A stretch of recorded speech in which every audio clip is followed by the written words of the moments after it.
Funding for This Is Nashville comes from you, our listeners, and Music City Prep Clinic, Nashville-based provider for PrEP, and offering comprehensive sexual health services in an environment designed to be safe, professional, and shame-free. Learn more at musiccityprep.org. I'm Khalil Ekulona, and this is Nashville. The war in Ukraine rages on. It's hard to know exactly how many people have been killed since Russia invaded at the end of February, but the UN has documented more than 3,000 civilian deaths. But that's not including those who have died as a result of the living conditions and lack of access to medical care. Ukrainian officials estimate some 20,000 people have died in the southern city of Mariupol alone. That just last night, a barrage of Russian missiles struck the southern Ukrainian city of Odessa. So how is that hitting home for our Ukrainian communities here in Tennessee? We'll find out what some local folks are doing to help. But first, a joint investigation into the Rutherford County juvenile justice system by WPLN News and ProPublica was named a Pulitzer Prize finalist yesterday. The investigation exposed a lack of accountability in a system that illegally arrested and jailed at an alarming rate. The statewide average for how often children were locked up, 5%. In Rutherford County, it was 10 times as high. Under the watch of Judge Donna Scott Davenport, more than 1,000 children were illegally arrested and jailed over the course of decades.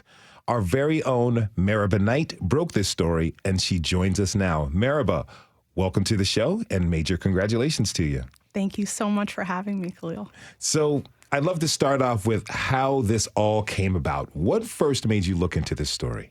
Yeah, it was kind of a long, winding road, but I moved to Nashville in March of 2016, and a little more than a month after I arrived, there are these mass arrests in Rutherford County. Close to a dozen elementary school kids are picked up, some at school, one while on the bus waiting to go home.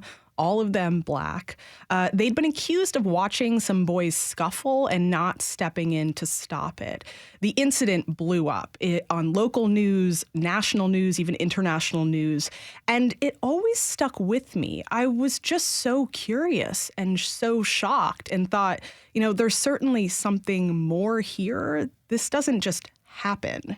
Something led to this moment, though I really had no idea just how much more there was there. But I began following a handful of lawsuits that were winding their way through the federal courts, all related to these arrests in one way or another. And the filings were just so interesting. It was like the anatomy of this system that led up to these arrests was being dissected within these court filings.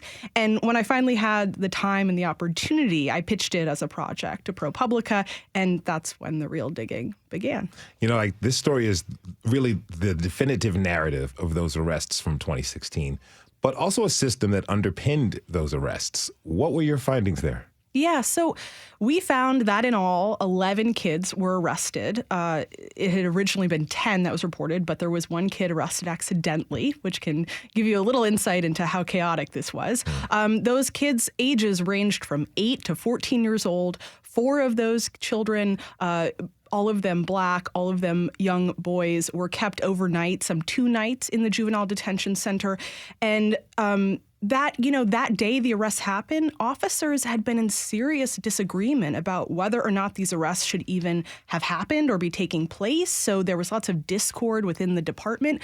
But in the broader context, these arrests sparked a handful of lawsuits in federal court, and those lawsuits were parallel to another lawsuit that was targeting this county and the detention center over its use of solitary confinement for kids. So there were these 7 lawsuits that were circling this county. And when we went and dug into those and we talked to kids and we talked to those affiliated with the county and did, serious digging, we found that, for one, the charges that those kids were arrested for on that day were actually not real charges.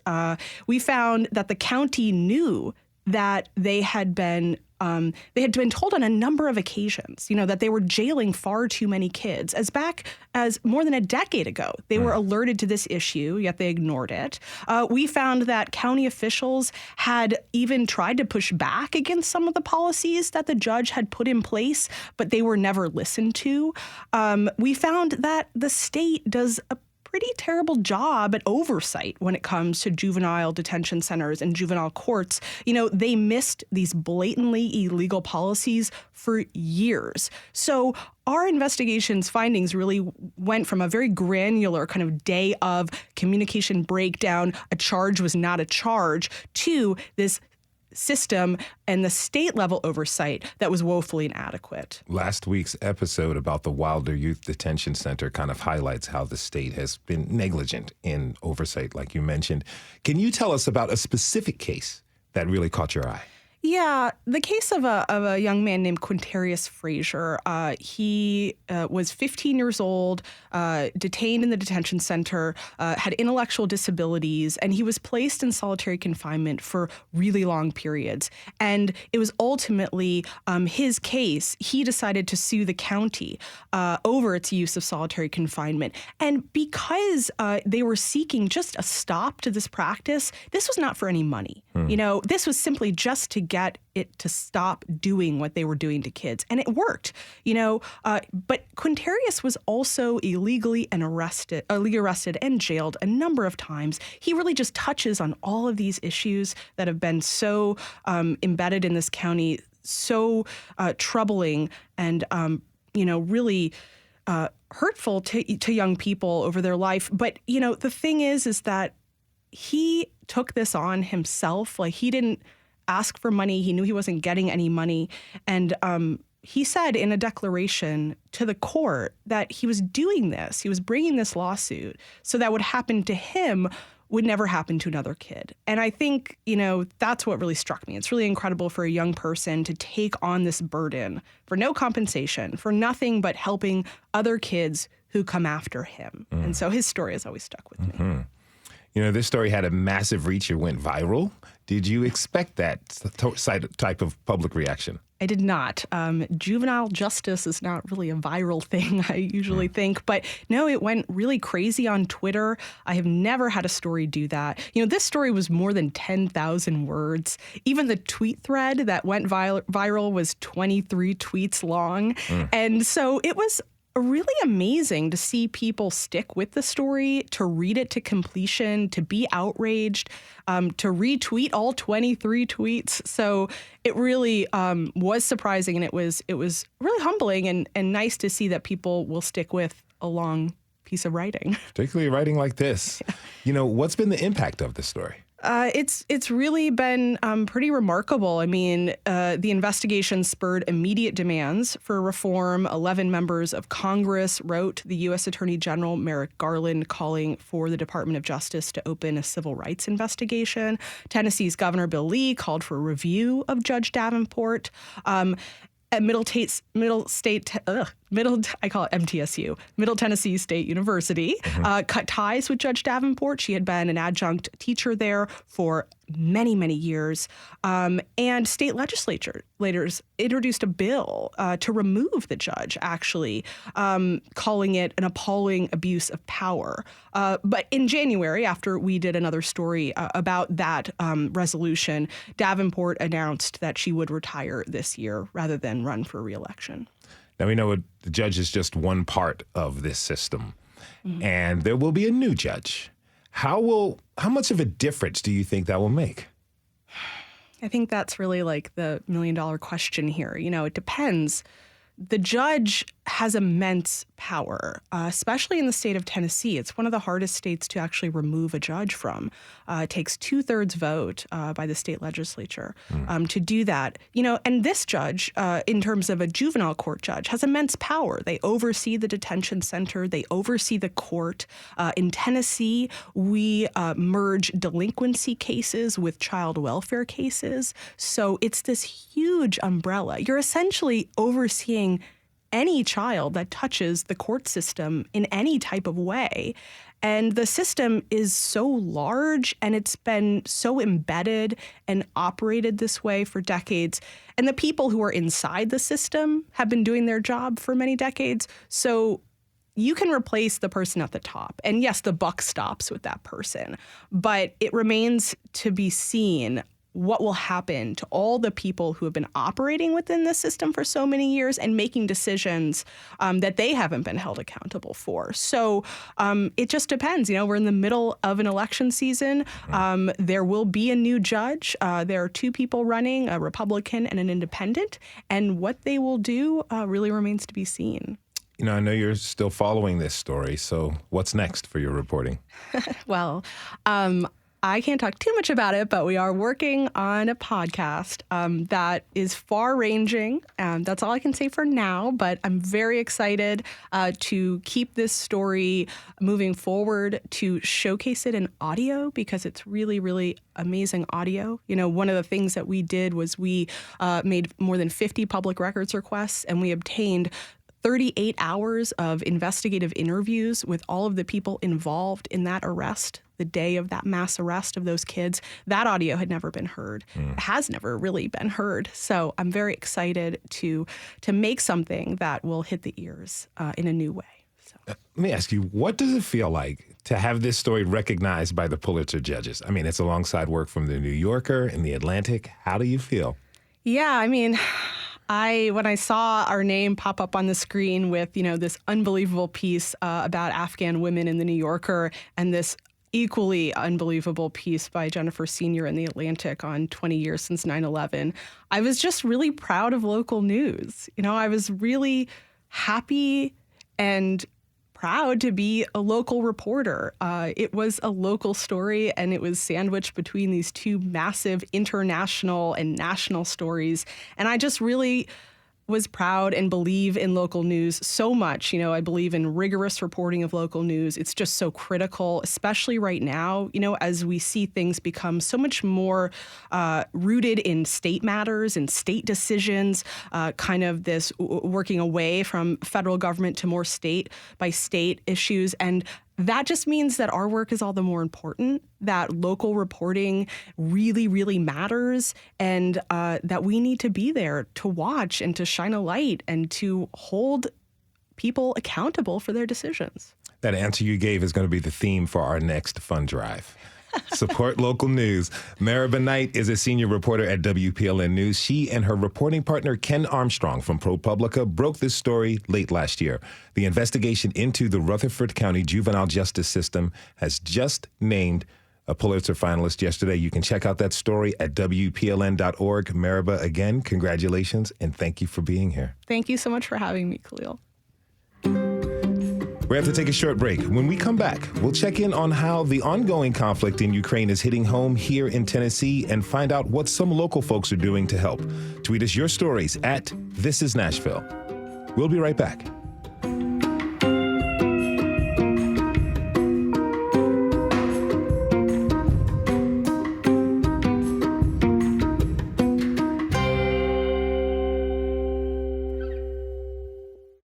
Funding for This Is Nashville comes from you, our listeners, and Music City Prep Clinic, Nashville-based provider for PrEP and offering comprehensive sexual health services in an environment designed to be safe, professional, and shame-free. Learn more at musiccityprep.org. I'm Khalil A. Colonna, and this is Nashville. It's been just over 2 months since the war in Ukraine began. Thousands have been killed and cities have been leveled as Russian forces continue to push into Ukrainian territory. Yesterday, President Biden signed a World War II-era Lend-Lease Act, signaling a firmer commitment to from the U.S. to help defeat Russia. So how is this hitting home for Ukrainian Americans in our community here in Tennessee? I'd like to welcome back Diana Nalivayuko. She is a student at Vanderbilt who has family in Ukraine. She first joined us in March during the early stages of the conflict. Diana, welcome back to the show. Thank you so much for being here. Hi, thank you for having me. So, Diana, you were with us just over 2 months ago, and the conflict is still continuing. Tell me, How are you feeling at this moment? So I feel very stressed. I have been feeling stressed since the beginning of the full-scale invasion, and it is very heartbreaking for me right now to observe that there have not been a lot of advances in the ongoing conflict, and it has been very sad for me that the world leaders have been hesitating a lot about the situation, and a lot of people have died already. This was very heartbreaking for me.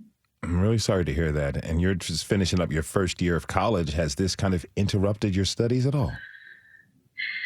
Yes, in some way, yes, because I was dealing with a lot of stress at school. So spring semester is kind of more busy, it's busier than the fall semester. And I had a lot of assignments. And when this news hit me, I just couldn't think about anything but about my family, about all the people in my country. So yeah, it has been very tough for me, but I finished my last assignments. I finished my finals. So now I feel pretty relieved about it. Okay. When we last spoke, we talked about your family, specifically your father, who left to fight the invasion. Can you give us an update on how your family's doing? Yes, so my family was hiding in the northern oblast, Chernihiv Oblast. And recently, the Russian forces left my hometown. So my family decided to go back because my mother still works, and she understands that she needs to contribute to the economy of Ukraine and to pay taxes because they will go to the military, and that's very understandable for her. And my father is still in the army. He's still fighting. I am very proud of him. Sometimes we exchange text, and he says that he's all right. He says that, everything is going to be all right. Yeah, of course, I cannot just, calm down while reading all the news, because it is pretty hard for Ukrainians here in the United States to read the news and to be overwhelmed with the situation and not to see the situation. Because as far as a lot of people from Ukraine tell me, who are in Ukraine right now, they tell me that it's not as pretty tough as a lot of media just portray, because there is a big amount of information in media right now about Ukraine, which is very important at the same time.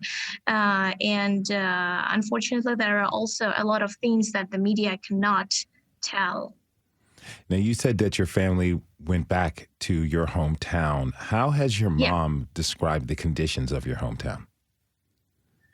So it is in a very hard conditions. A lot of buildings are destroyed. A lot of streets are just in mass right now because of all the building structures. They are ruined. And she told me that the bridge to my hometown was ruined by Russian forces. So she had to go and to find a different route to our hometown. And she told me that it took her way more time, maybe probably 3 hours of road. Normally she would go by car like for 1.5 hours.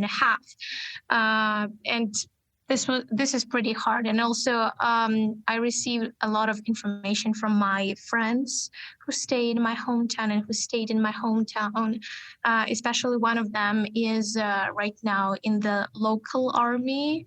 And he's telling that there are a lot of outside of my hometown in the suburbs, there are the places of buried people, where just one like field, and they dig in to put the bodies of dead people who died during the invasion. My next guest was just in Ukraine. In fact, he just got back yesterday. David Van Hooser is a documentary filmmaker who recorded a daily travel diaries, and we'll bring you those here on Morning Edition soon. David, thank you very much for joining us. Thank you for having me. I'm happy to be here. So you were there on the ground. Tell us, what did you see? Yes, I was there last week for about 7 or 8 days last week, and I went into Western Ukraine, so I was not in the combat area, but it's still a country at war.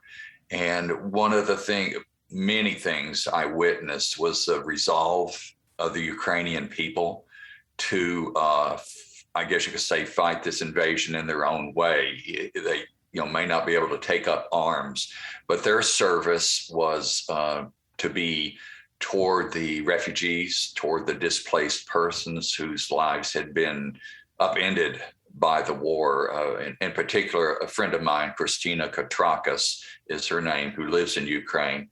And it just helped me, with her as a guide, it helped me to see how determined and how committed the people were to being supportive and to helping those who were really suffering. I'm curious, what inspired this trip? Okay, I'm glad you asked that. I was watching the news when this began, late February, early March. The invasion began when Russia was invading. I was watching it, and I became on a daily basis, extremely sad, extremely angry about what I was seeing. And to be honest, I talked to God about it and said, okay, God, I'm angry about this. I'm sad about this. That's not helping anyone or doing anything. I don't know what to do with this. And it wasn't long after that I received a voice message from my friend Christina, as I said, who lived there with her family. And she knew me and what I did. And she said, David, I want you to come over here. Is it possible you can bring your camera and come over here and document what we are trying to do, the humanitarian efforts? So I figured that was a pretty clear and present calling that I received, and that's what prompted me to go.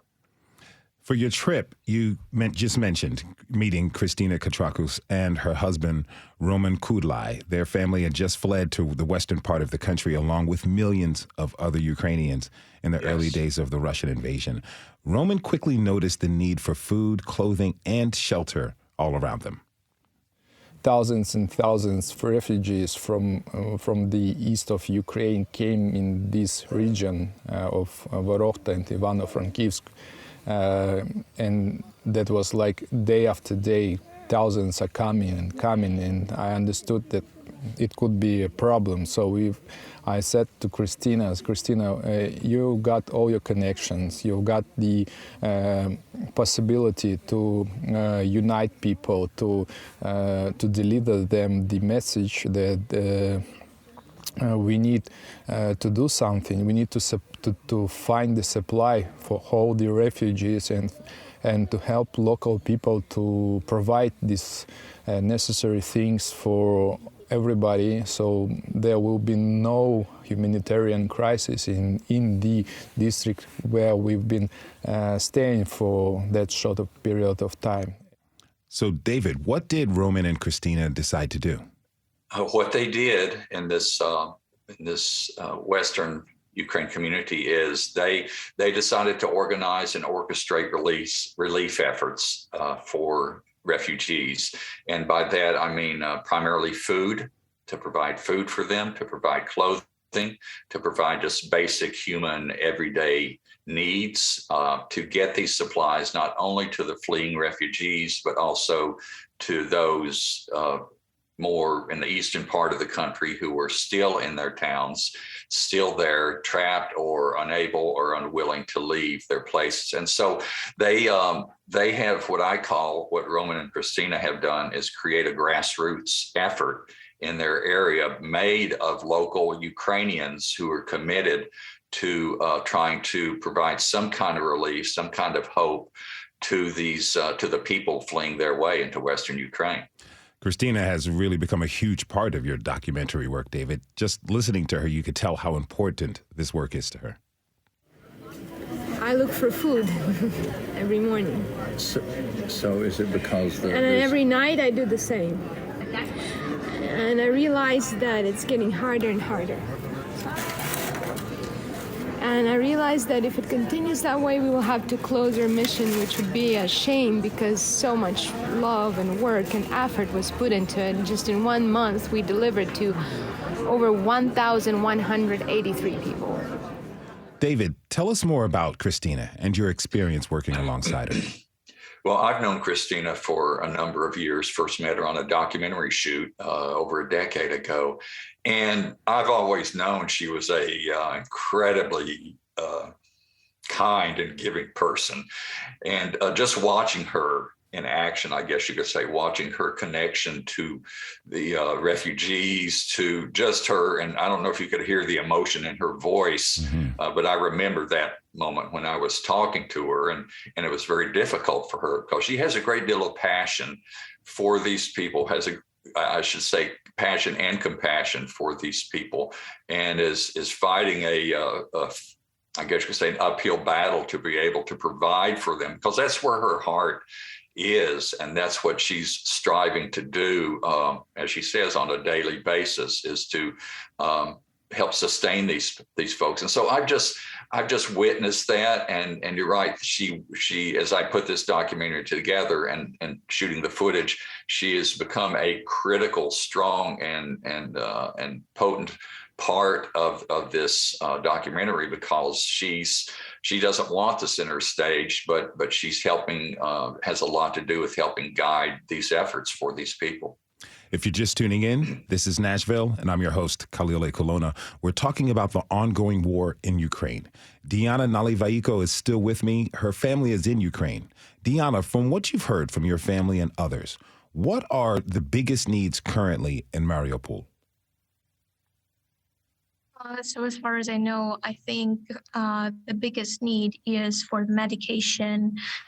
Recently, I was looking at the pictures from media of Ukrainian soldiers who are in the Azovstal building. And it's just so hard to look at them. And also I am following some of the soldiers who are in Azovstal, and they say mainly that they need medications and they need to resolve the siege of Mariupol, because people are dying because they simply do not have the medications. And it's very terrible. It's so hard to look at that. You know, while you were there, David, what type of help were people saying they needed? David, you with us? Yes, I'm there. Okay. Yes, I'm here. Sorry about that. Food first and foremost, because that's a consistent need. You just have to have it on a daily or hourly basis. And especially, I will say, and I think most of us have seen the footage, that most of these refugees are women with children. And so there's a need to feed those children and clothe them as well. And as it's been stated, medical supplies are critical as well. These people are, I can't imagine having to pack my life into a single suitcase or a single car and hitting the road with a bunch of children, with a group of children. And so the food, medical supplies, and clothing are just a critical, ongoing, unending need for these people. You interviewed a young warehouse worker named Masha. He and his mom were gathering and distributing food, clothing, and medical supplies for displaced refugees. He said it's something he feels called to do. This work, a lot of stress, but I'm also understand that it is really valuable. It is not something that you're obligated to do. It is something that you feel you need to do. Masha goes on to say this work is, quote, for the country and for the people, end quote. David, is this a common sentiment you heard? Absolutely, without exception. Masha, whom you just referred to, was working in a warehouse in Maurits in Western Ukraine. And the people who owned, the father and son who owned that warehouse, had given up the space for use as a warehouse. And I saw that in a nearby city of Katrakis, where a business owner had likewise released the use of his warehouse for business purposes and had given that over to being a storage place for products. And a woman who ran a daycare and kindergarten had converted her place into housing for refugee families. So I saw that consistently, that there was almost nothing these people would not do to help those suffering from this war. Diana, is that a similar sentiment that the Ukrainian people here in Nashville have expressed? Yeah, a lot of Ukrainians here were gathering the medical supplies, and they were also gathering a lot of clothes and food supplies. And especially they were gathering the protection for the soldiers. But right now, I don't know, like they gathered pretty a lot of supplies. And at the same time, it interacts with their personal life. They also have jobs. They also have to take care of themselves too. And it's pretty hard for them. And I'm helping them a lot too. What do you want people to know about this conflict? So I want them to know, especially about Mariupol. And as you mentioned before, 20,000 of civilians died already just in Mariupol. And this is a scary, truly scary number. And I just want, you can just Google Mariupol and you can see a lot of pictures of destroyed buildings, of wounded people. And this is so hard to look at these pictures. And I don't know what else to add, but I think just knowing about all these crimes that Russia committed against Ukraine, the biggest one is the city of Mariupol. Well, our thoughts are with you and your family. David, real quick, about 30 seconds. What about you? I mean, you were on the ground, you had the perspective. What's your biggest takeaway? Oh, goodness. I have hope, but I have despair at the same time. The despair of seeing good people suffer who want peace, would like nothing better than to go about their lives before this. But also I just have the hope that people can come together. These people are coming together to help suffering people. And that has affected me and changed my life. And it's given me great hope in the midst of great despair. That is documentary filmmaker David Van Hooser. He was joined by Ukrainian Vanderbilt student Diana Nalivaiko. Thanks to you both for being with us today. We have to take a short break. When we come back, we'll learn about how local folks are organizing to help civilians in Ukraine. And we'll find out how the ongoing conflict could impact our global food supply. Tweet us your thoughts about the conflict in Ukraine at This Is Nashville. We'll be right back.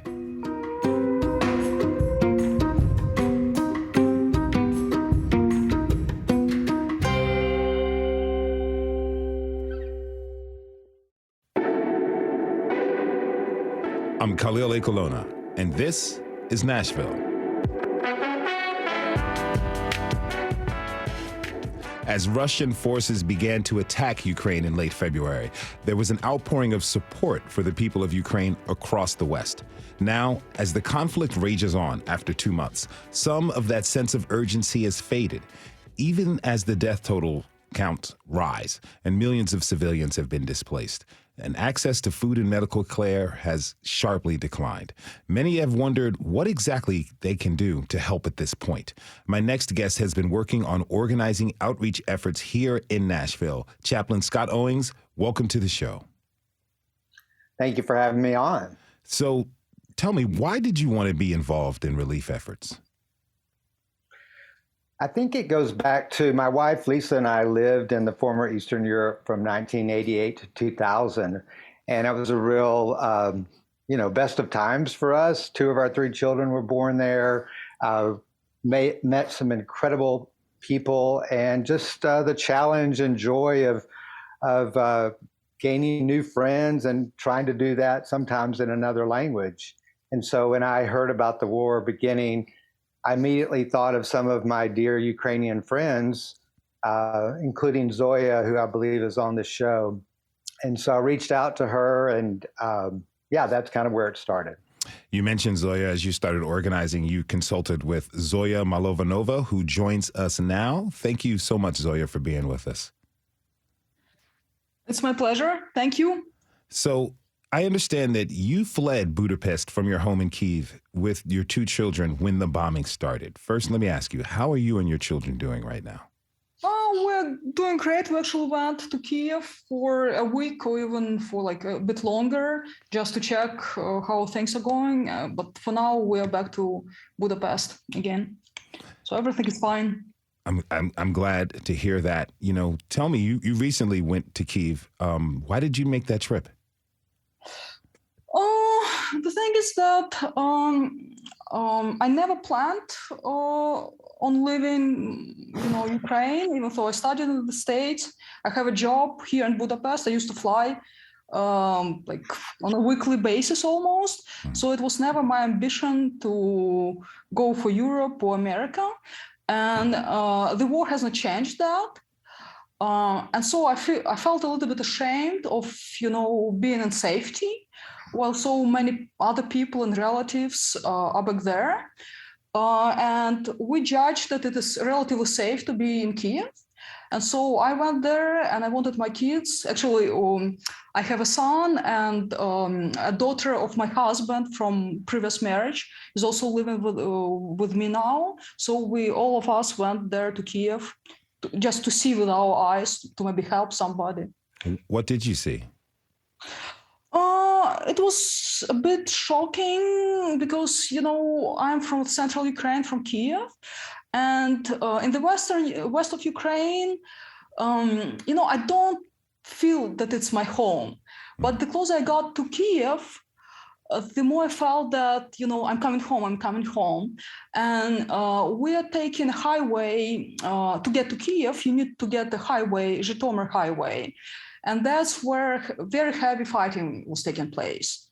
And so I went there and I know those places quite well. And I saw all those destroyed houses on the left and right. And it's about like 20, 30, 50 kilometers from the village where we have our house. But it was really shocking. But at the same time, another thing surprised me in a good way, because the road, they renovated the road. So because it was hit so heavily by, there was all this fighting going on this highway, but they, in 2-3 weeks after the Russians were kicked out of that region, they, made sure that you can drive on that road. So on a simple car. Mm-hmm. So it was, a nice surprise. And then I reached the village where we have our house. And it was basically the front was there. It was not occupied, but heavy fighting was taking place there. And that was, I felt devastated because I never, the roads, that was a street where I would take my bike, to go to a lake. And, I went there on a car and so many houses were completely destroyed. Our house survived, so I was happy for that, of course, but it just felt weird. And grocery stores out of 5, it's not a grocery store, it's basically huge malls, 3 huge malls and 2 smaller grocery stores, only one survived. All the others are destroyed. The bridge that led to Kiev was also destroyed, but 2 weeks after Ukraine we retook this place, it is renovated. We have a new bridge. Temporary, but still you can go there. You can use cars. So, Scott, you and Zoya have been in regular communication at this point, which is how you figured out how to do exactly what? What were your plans? Yeah, so when the war started, I reached out to Zoya, very concerned about her, and she responded. And, maybe the next week I kind of woke up from a dream and it's like, I got to go. And so in mid-March, I was sent by my church, St. Augustine's Episcopal Chapel, and the nonprofit I lead to go to Europe and to sort of go to some of the cities where we used to live and to see some Ukrainian friends and to listen and to see if there maybe were some specific ways that we could give. And so on this trip, I was able to spend a couple of days visiting with Zoya and her family, as well as some friends in other European cities. But I was especially, touched and sort of overwhelmed with gratitude for what Zoya's brother was doing in Kyiv. And his story, and I'm sure Zoya can tell more, he was an adjunct professor at the University of Pittsburgh. He's the head of the economic school in Kyiv. But he was teaching in the United States on an adjunct year. When he heard about the war, he went back immediately to Kyiv and said, we need to start organizing so that people can have some specific ways to give. And so as the war, had begun, the immediate need was for safety for Ukrainian citizens who were stuck in Ukraine. And so through Zoya's brother's leadership, we were able to send emergency kits or be a part of an initiative that sent emergency kits into Ukraine. Each kit cost $77. It contained within it a tourniquet, a blanket, some antibiotics, some food. And so that was sort of the first need that Zoya and her brother said, this is what we need help with. And so we were able to raise and send about $30,000 for that. And then once the Russian troops left the Kyiv region, Zoya and her brother connected me to another organization that said, hey, there's so many needs, but our current need is food. And so they were saying, why not see if you can't gather and send seeds so that Ukrainians can plant their own vegetables and be able to feed themselves. And so we're currently in the process of raising money, and we actually just sent a $7,000 worth of seeds to Poland last night. How's it been going so far? With the fundraiser? With the sending seeds. Oh, yeah. Well, we sent them yesterday, and so hopefully they will arrive in good fashion. I think the real concern was that they get there in time so that, folks living in Ukraine could plant them in a timely manner. If you're just tuning in, this is Nashville, and I'm your host, Khalil Ekalona. We've been talking about the food shortages in Ukraine and the outreach work here in Nashville aiming to help. My next guest is also using food as a method for generating support. Natalia Drozhin is a chef and the founder of Mom Dish, a website dedicated to making cooking accessible. She is a Ukrainian refugee who came to the U.S. at just 12 years old. Natalia, thank you so much for joining us. Hey, thanks for having me. So tell me, what type of fundraising events have you been a part of? So we started initially with our Instagram page, which is Mom's Dish on Instagram. And we have been working with one of my close friends. Actually, we recently moved from Seattle about a year ago. And one of my friends that currently lives in Seattle, they lived in Ukraine for over 10 years. They were creating orphanages there, and their organization is called Agape UA. And they are working closely with orphanages. When I heard about Ukrainian news, it was so devastating. Just like Scott said, it was really heartbreaking. For some time, we were thinking, what can we do? Like a mourning type of thing, like we were just so stressed. And then after that, we're like, well, we got to do something about it. So started planning with our community initially on our social media, talking about it. And people were so open. Getting people to safety was the first step that we worked with Agape. And then later on, I was telling my husband this idea, I'm like, I can do a cooking class. Nobody really knows about Ukrainian food really. And just in the region, there's not much about Ukrainian food. So just through this idea and reached out to a few people, and there was such a huge outreach. And I was like, well, I can't teach that many people in one class setting. Let's do some sort of an event where people come over and we feed them. So we reached out to a local neighborhood, and they have a restaurant on site. Their chef got involved. We made a lot of classics where we fed people, and we were able to raise over $15,000 there. Wow. That's really amazing. You know, Scott, have you seen people very eager to support your efforts as well? Yes, very much so. I think we all feel overwhelmed, and so people want to give, and I think it's been helpful, at least that's what I've been hearing, to have some specific ways to give, including like taking your kids down to Home Depot and buying seeds that make a difference. So yeah, I think specific ways of giving helps. I want to ask you this, you know, because Ukraine is the world's sixth largest producer of wheat. But as we mentioned, you know, port cities of Odessa and Mariupol have been under attack, making exporting virtually impossible. So, Scott, how will this affect the global food supply? Yeah, that's my real concern. I know I'm not alone on that, but not only do we receive maybe 30% of our wheat from Ukraine, so there's going to be a famine. At least there's going to be a shortage of bread here, but I'm really concerned about Africa and the Middle East. I mean, I spend a lot of time going to Botswana every year to work with the hospice. And so, you know, Africa is already struggling in some ways. So to think about not having bread to go to Africa, I mean, that will be a worldwide problem. How are you informing people about the greater global issues that this conflict is causing? Well, you know, asking for help is a big one. You know, whenever I get the chance, I'm one of the priests at St. Augustine's. I preach about it.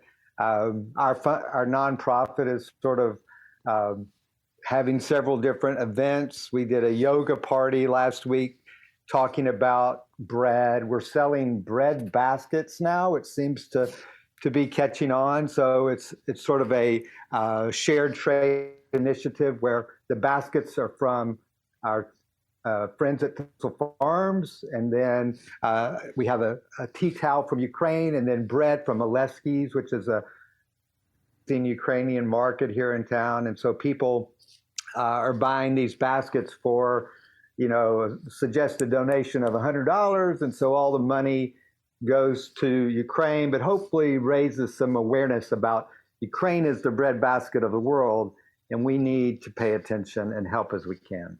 Now, Natalia, Mom's Dish is all about food, the dishes that remind us of our mom's home-cooked meals. But with this conflict, it's impossible for some to even think about that. Tell me, how do you feel when you hear about people who are not having access to food or medicine?